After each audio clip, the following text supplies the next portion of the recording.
ఆప్ నేత దీపక్ సింగ్లాను ఈడీ అధికారులు అరెస్ట్ చేశారు. బ్యాంక్ లోన్ ఫ్రాడ్ కేసులో ఈడీ అధికారులు ఉదయం నుంచి పలు ప్రాంతాల్లో సోదాలు నిర్వహించారు.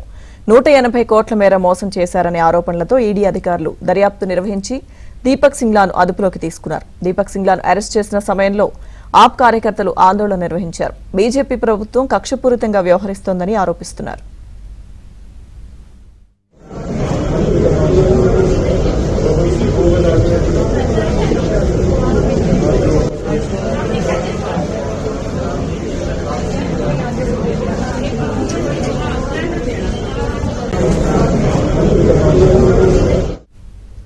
దీపక్ సింగ్లా అరెస్టు సమయంలో ఆయన కుమార్తె కన్నీరు మున్నీరుగా వెలిపించారు. దీపక్ సింగ్లాను విడిచిపెట్టాలంటూ కన్నీరు పెట్టుకున్నారు.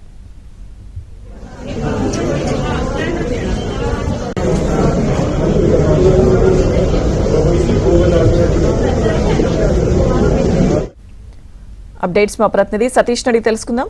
సతీష్, లక్ష్మీదుర్గ ఢిల్లీలో ఆప్ నేత దీపక్ సింగ్లాను ఈడీ అధికారులు అరెస్ట్ చేశారు. బ్యాంక్ లోన్ ఫ్రాడ్ కేసులో ఈడీ అధికారులు ఉదయం నుంచి పలు ప్రాంతాల్లో సోదాలు నిర్వహించారు. దాదాపు 180 కోట్ల మేర మోసం చేసిన ఆరోపణలతో ఈడీ అధికారులు దర్యాప్తు నిర్వహించి దీపక్ సింగ్లాను అదుపులోకి తీసుకొని అరెస్ట్ చేసిన సమయంలో ఆప్ కార్యకర్తలు పెద్ద ఎత్తున ఆందోళన నిర్వహించారు. బీజేపీ ప్రభుత్వం కక్షపూరితంగా వ్యవహరిస్తుందంటూ కూడా ఆరోపణలు గుప్పించిన నేపథ్యం దీపక్ సింగ్లా అరెస్టు సమయంలో ఆయన కుమార్తె కన్నీరు మున్నీరుగా విలపించారు. దీపక్ సింగ్లాను విడిచిపెట్టాలంటూ ఆమె ఏడుస్తూ ఆమె ఏడవడం ప్రారంభించింది. ఆప్ నేత దీపక్ సింగ్లాను అరెస్ట్ చేసి ఈడీ అధికారులు నివాసం నుంచి నేరుగా అదుపులో తీసుకున్నారు. బ్యాంక్ ఫ్రాడ్ కేసులో ఆయనను ఈడీ ఈ కేసులో ప్రధానంగా పిఎంఎల్ఏ యాక్ట్ కింద ఆయన అరెస్ట్ చేసినట్టు కూడా చెప్తున్నారు. దాదాపు 180 కోట్ల మేర మోసం చేశారన్న ఆరోపణల నేపథ్యంలోనే ఆయనను అదుపులో తీసుకున్నట్టు ఈడీ అధికారులు స్పష్టం చేశారు. ఇక దీపక్ సింగ్ అరెస్టు కావడంతో పెద్ద ఎత్తున కూడా ఆప్ నేతలంతా కూడా ఆయన నివాసం ముందు ఆందోళన నిర్వహించారు. ఈడీకి వ్యతిరేకంగా, కేంద్ర ప్రభుత్వానికి వ్యతిరేకంగా కూడా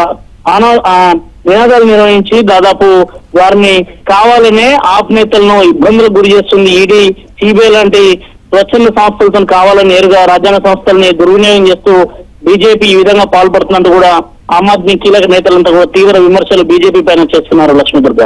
ఓకే సతీష్, థ్యాంక్ యూ.